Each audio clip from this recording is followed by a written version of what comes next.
Demuzimala kwa dali simaiti ndizi tunula na mwezi nyingi. Even if I'm not here.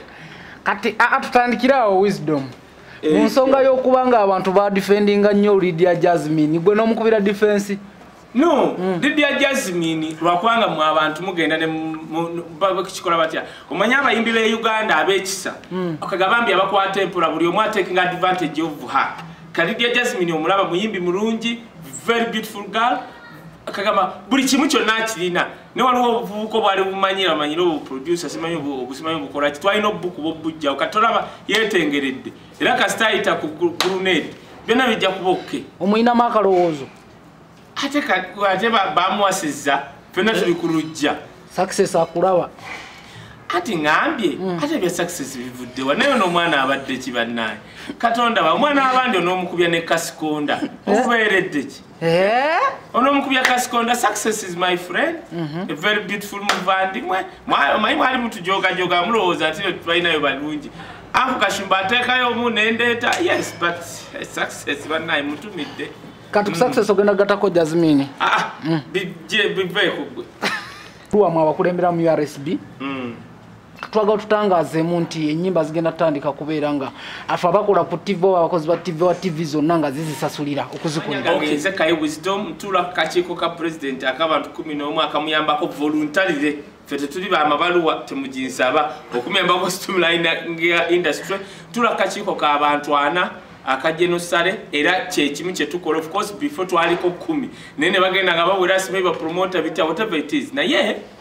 nga sinayogera njagala okwebaza Genosale njagala okwebaza Geno Kayanja njagala okwebaza abantu 6 ababadde batambula mu muri Ragadi Emakarosi omukyala wa Trade Union Anita Serwaji Patrick Mumuza ne Mole Nyesigomo Wex Zone nti fete twatandika okukola we batugamba nti kiche musobola okutugamba government fe omukaga ibateekawo government esobola okukola ebimu bye twaleeta twagamba bannange TV ezimu zisasula radio ezimu zisasula naye sente ezo tetumanya ngeri gye bazigabanya mu yimbi nti UPRS we mara kunganya sente z'abayimbi abo tetumanyi ngeri gye zigabanyamu tumanya tutya nti Shiba baina mu akakadde tumanya tutya nti Lydia Jasmine ayina kufuna bukadde 10 anyway nembufunze Genosale picked the interest kubanga a coordinator for art meeting eyabaddewo mu yesterday by UCC bayisa abakungu okuva mu UPRS bayisa abakungu okuva mu UNCC ye Uganda National Cultural Center bayise chairman wange Ragadi okuva mu National Cultural Forum ne bayita abakungu okuva mu URSB mbogedde ng'ekigendererwa kiri ekisooka right now come December buri radio ne TV wagenda kubawo omutemo oguli standard gwe mugenda okusasula okuba music wawano kasente nga katono nnyo ne munatuwayo $2,000,000 tulina radio 3 ze million meka olukaaga million lukaaga bongamba nti bazikuŋŋanyiza baziwa abayimbi kibasalirawa kubanga wabaddewo radio ezimu nga bazicomplaining eno kanjogere nga Capital Radio I think zezimu ku radio ezisinga okusasula zisasula million I think every year 12 naye nga bagamba abamu tebasasula kino si baforcinga nze manyi waliyo radio ezimu ezigamba nti zo ziri faith based simanyi tezikuba music w'abayimbi right now kife kyetwagala era kigenda okukolebwa before nga tebannakuwa license ya UCC buli mwaka osooka nojja nosasulayo kasente katumu naye kaba ka million kamu nga kiri standard nga tebannakuwa license ya UCC oba oli TV oba oli radio sasulayo ka million kamu noonobona okuba ennyimba 2 ez'abayimbi Uganda actually muve mu byekwekwasa nti radio zaffe oba TV za ddiini baneekamba buulire teri radio oba TV esobola kubeera nga tekubye music. Now the question is sente ezo bamala ozikuŋŋaanya baziwa batya abayimbi? That's the question. Kati ekyo kye bannondesa okugenda okutuula ku UPRS era nabagamba mu mwaka gumu ebintu ebimu we binnema ngenda kulekulira UPRS njagala okwebaza Boni Mbemba n'abalonde bonna balonda ku UPRS right now UPRS kyegenda okuddako buli radio station na buli TV egenda tuwanga rogue sheet mutugambe nti eno radio wet mu mwezi gumwe ekubye oluyimba lwa Levickson emirundi 3 ate olwa Wisdom balukubyeko kitundu kitogeza sola kufuna sente zenkana za Levikson kubanga tukatwambe twina radio bisatu buli radio esasula milioni emwe muze milioni mekalukaga kati ku milioni lukaga Wisdom bamukubako kitundu kya Luyimba Levikson ne bamubenyi emirundi 10 kitegeza Levikson afuna okunsinga. The more you play music the more you get that money ngosinga ne ku munno kakati tulina kudda ate ekyo wekigwa kati abayimbi abamu bajja gamba bajja kusasula sente bakuba music n'ekyo kifu emateeka ge tugenda nakola benchmarking mu Denmark ne Nigeria. This is what they do. Tosobola kuŋŋamba nti gwokedde ku makya okuba nyimba za muyimbi omu no kati wagenda kuba okuregulatinga nti wadde omuyimbi munene naye abayimbi gwe nga TV tosobola kukuba muyimbi nkoze muyimbi kyatanyige kale katudde kuba gospel nti okubye copyright oba okubye Levikson gwe buli nako okuba Levikson yekka tekiriyo ne Nigeria bakikola kyobola Nigeria buli mwezi baletayo muyimbi omupya kati wali usimibi bitani Nigeria nti system yaabwe ebayamba okuleta buli mwezi omuyimbi omupya. Therefore njagala okugamba abayimbi nga mwatulonda ku UPRS nga mwatulondawo nawe mutulonze omwaka guno okuggwako otekeddwa okubanga 1 ofuna sente zo okuva mu government okuyita mu UPRS 2 buli radio ne TV kigenda kubanga kyangwa era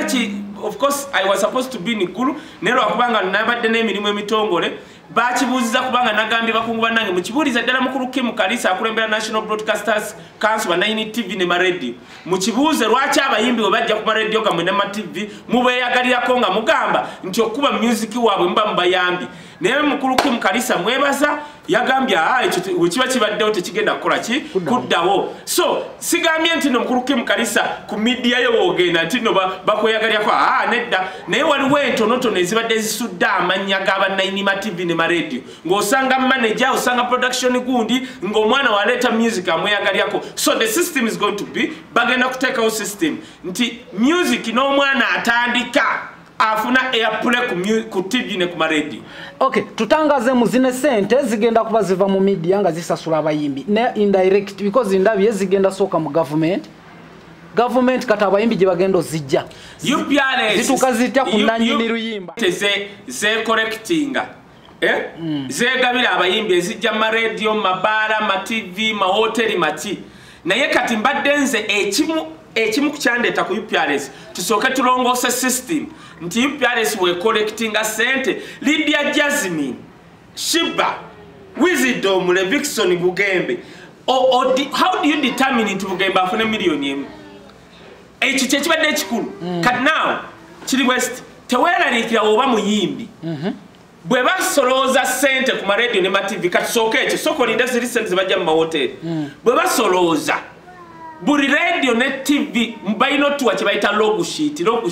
nti mukedde mu aba BBS nti weekeno mukubye kabako emirundi 3 kitegeeza we mukuba kabako emirundi 3 mu mwezi ogwo kati tubalira nti kabako emirundi 3 naye Wisdom bamukubye emirundi gumu Lydia Jasmine emirundi 2 so it's just calculation of numbers fe tuliwo twasoma ebitabo n'omanya sente mmeka ya nga tonnagattako ezo milioni 6 mbaze randomly tonnagattako sente ziva mu mahoteri tonnagattako ziva mu mabaala naye kati sooke tulongose ekintu kya TV ne radio why kubanga TV omwana asituka gy'atunuulidde bebekulu gy'atunuulidde kati omwana asituka atandika nga butida afuna atya airplay eyenkana oba esinga oba esolo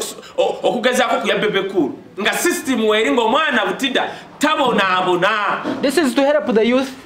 No, the upcoming artists. 2 never established artists ababaddewo nga music waabwe mumukuba ku TV ne radio naye nga bwe bukya tubasolooza sente omuyimbi n'asolo kati ongamba otya nti omuyimbi abuliddwa milioni 10 zimujjanjaba milioni 10.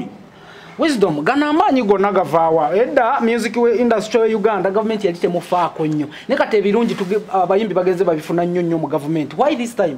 Ekisooka president kulonda abantu balina bwongo nkugambye abantu 6 president